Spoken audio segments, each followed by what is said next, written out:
La quête de l'armée noire. Il y a très longtemps vivait le chevalier noir sur les terres de glace. Il était le chef de l'armée noire. Un jour, le chevalier fut informé que des barbares voulaient voler les pierres de lune et de soleil pour pouvoir contrôler l'humanité. Les pierres contrôlaient le lever et le coucher de la lune et du soleil. Elles se trouvaient dans le temple en or des dieux du milieu de la sinistre forêt sous-marine et elles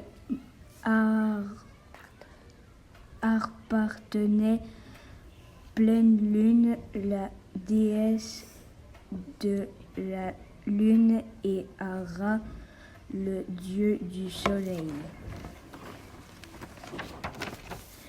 Le chevalier noir décida donc de se mettre en route vers les terres de feu pour demander l'aide du diable. Le diable dit : « J'ai une boussole magique, elle est attirée vers l'or. En échange, à chaque fois que vous aurez des problèmes, on viendra à votre secours, dit le chevalier. Marché conclu ? Ok, dit le diable. L'armée noire repartit pour le temple en or. L'armée noire avait atteint les terres sous-marines où se trouvait le temple en or et les pierres. Ils entrèrent dans le temple en or. L'armée vit les dieux. Le chevalier noir demanda : « Pourrais-je avoir les pierres ?» dit le chevalier. Les dieux du soleil et de la lune disent : « Pourquoi ? Les barbares veulent prendre les pierres pour devenir les chefs du monde. »